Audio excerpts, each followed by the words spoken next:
ও নবী, আপনি গোটা বিশ্বের জন্য রহমত। সুবহানাল্লাহ। শুধু মানব গোষ্ঠীর জন্য না, শুধু দানব গোষ্ঠীর জন্য না, জিনদের জন্য না, প্রাণীকুলদের জন্য না, শুধু ফেরেশতাদের জন্য না, গোটা বিশ্বের জন্য বিশ্বনবীকে রহমত বানিয়ে পাঠিয়েছে কে? সবার জন্য রহমত। খোশ মেজাজের মানুষ ছিলেন, নরম দিলের মানুষ ছিলেন। ফাবিমা রাহমাতিম মিনাল্লাহি লিনতা লাহুম ওয়ালাউ কুনতা ফাযযান গালিযাল কলবি লানফাদ্দু মিন হাওলিক। আল্লাহ বললেন, ও নবী, আপনার হৃদয়টা বড় নরম, সফট হার্টেড মানুষ আপনি, কোমল হৃদয়ের মানুষ আপনি, খোশ মেজাজের মানুষ। বিশ্বনবী এত খোশ মেজাজের মানুষ ছিলেন, বিশ্বনবী যেখানেই যেতেন ওখানে মানুষের ভিড় হয়ে যেত। যেখানেই যেতেন পিছু পিছু লোকজন ছুটতো, কারণ খোশ মেজাজের তো, সফট হার্টেড, হৃদয়টা কোমল। ওনার সাথে কথাই বলতে মনে চায়, টাইম পাস করতে মনে চায়। আল্লাহু আকবার। বাচ্চাদের জন্য রহমত। ছোট বাচ্চারা বিশ্বনবীর সামনে যদি কখনো চলে আসতো, বিশ্বনবী ওনার কোমল হাতটা বাচ্চাদের মাথার মধ্যে হাত বুলিয়ে দিতে। এমন কোনো বাচ্চা বিশ্বনবীর সামনে দিয়ে ক্রস করতে পারতো না যে বাচ্চার মাথায় বিশ্বনবী হাত বুলাতেন না। নাতিদেরকে অনেক আদর করতেন। হাসান আর হুসাইন রাইহানাতাইন, বিশ্বনবীর সুগন্ধি। হাসান বিশ্বনবীর কোলে উঠলে সাইয়েদনা হুসাইন কোলে ওঠার জন্য কান্না করতেন, আবার হুসাইন কোলে উঠলে হাসান কান্না করতেন। আবার সাইয়েদনা হাসান বিশ্বনবীকে ঘোড়া বানিয়ে বিশ্বনবীর পিঠের উপরে বসে বিশ্বনবীর চুল ধরে টেনে টেনে খেলা করতে। বিশ্বনবী ঘোড়া, আর ঘোড়ার বাদশা হচ্ছে হাসান। সুবহানাল্লাহ পড়বেন না? কি খুনসুটি, কি সম্পর্ক! স্ত্রীদের সাথে ভালো আচরণ, কম্প্যানিয়ন্স যারা আছে সাথীদের সাথে ভালো আচরণ, সবার সাথে ভালো আচরণ, সবার জন্য রহমত। এজন্য আল্লাহ বললেন, ওয়ামা আরসালনাকা ইল্লা রাহমাতাল লিল আলামিন। I have sent you as a mercy for the entire universe. ও নবী, আপনি সবার জন্য রহমত, আপনি সবার জন্য কল্যাণ। আপনার মধ্যে রহমতের বাড়িধারা এত বেশি, আপনি হ্যাঁ বললে শরীয়তের হুকুম হালাল হয়ে যায়, আপনি না বললে শরীয়তের হুকুম হারাম হয়ে যায়।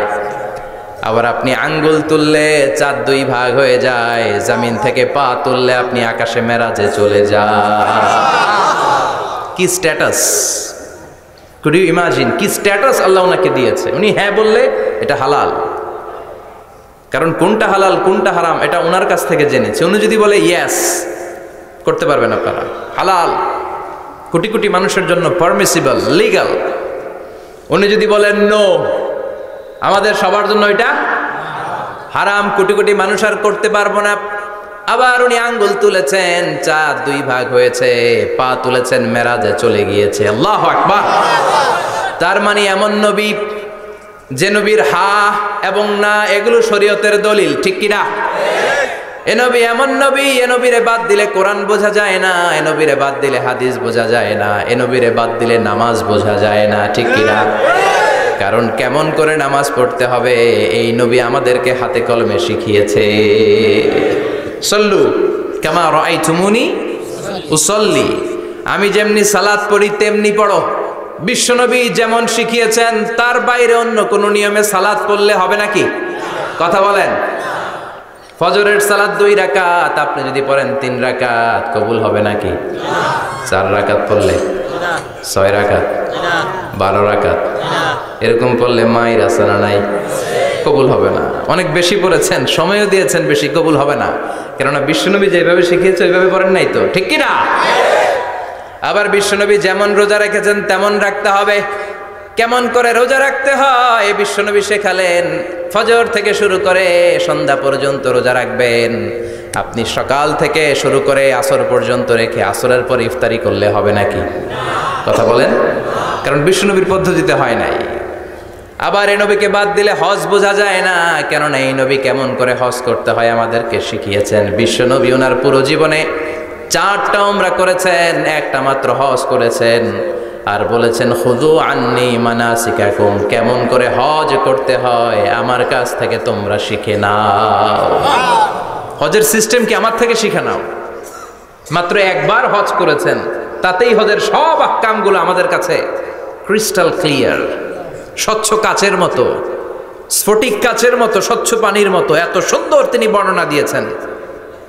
এই বর্ণনার উপর ভিত্তি করে লক্ষ লক্ষ মানুষ গোটা বিশ্ব থেকে কাবার প্রান্তরে জমা হয়, ঠিক কিনা? মাসাবাতান লিন্নাসি ওয়া আমনা, গোটা বিশ্বের মানুষের মিলন কেন্দ্র। আপনি যখন মসজিদুল হারামে যাবেন, মসজিদে নববীতে যাবেন, দেখবেন আজান হয়ে গেলে লক্ষ লক্ষ মানুষ কাবার দিকে ছুটে, ঠিক কিনা? আজান হওয়ার সাথে সাথে শারে আল হিজরা দিয়ে, জারওয়াল দিয়ে, গাজ্জা দিয়ে, আজিয়াদ রোড দিয়ে পঙ্গপালের মতো মানুষগুলো কাবা কেন্দ্রিক হতে শুরু করে। কারণ কাবা হচ্ছে অ্যাসেম্বলি পয়েন্ট, গ্যাদারিং পয়েন্ট, এটা মিলন কেন্দ্র।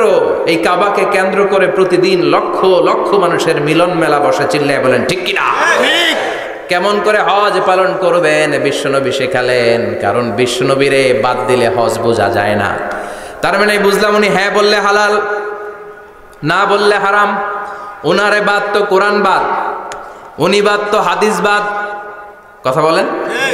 উনি বাদ তো নামাজ বাদ, উনি বাদ তো রোজা বাদ, উনি বাদ তো হজ বাদ। এজন্য উনারে বাদ দিলে কোরআন বোঝা যায় না, নামাজ বোঝা যায় না, উনারে বাদ দিলে হজ বোঝা যায় না। তাই উনার সাথে যারা বেয়াদবি করবে ওদেরকেও এমনি এমনি ছেড়ে দেয়া যায় না।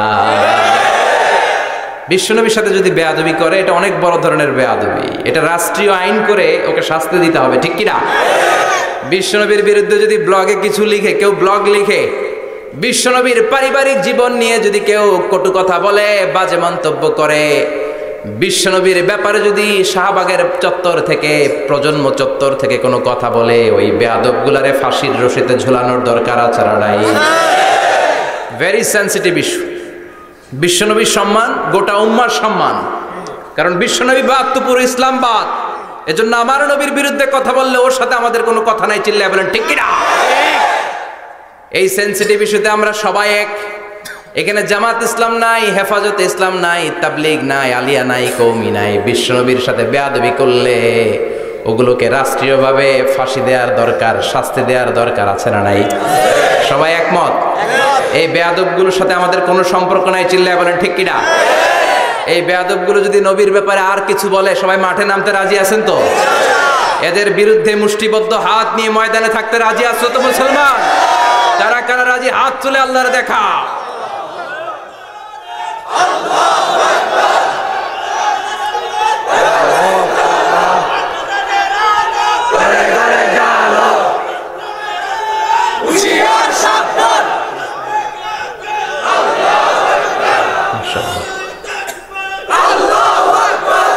আল্লাহ তুমি কবুল করো।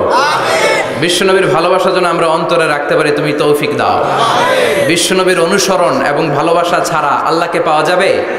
আল্লাহকে যে পাইতে চায় হাজরাতের অনুসরণে, আরশ কুরসি লৌহ কালাম না চাইতে পেয়েছে সে। হাজরাতের অনুসরণে আরশ কুরসি লৌহ কালাম না চাইতে পেয়েছে সে। সুবহানাল্লাহ পড়েন।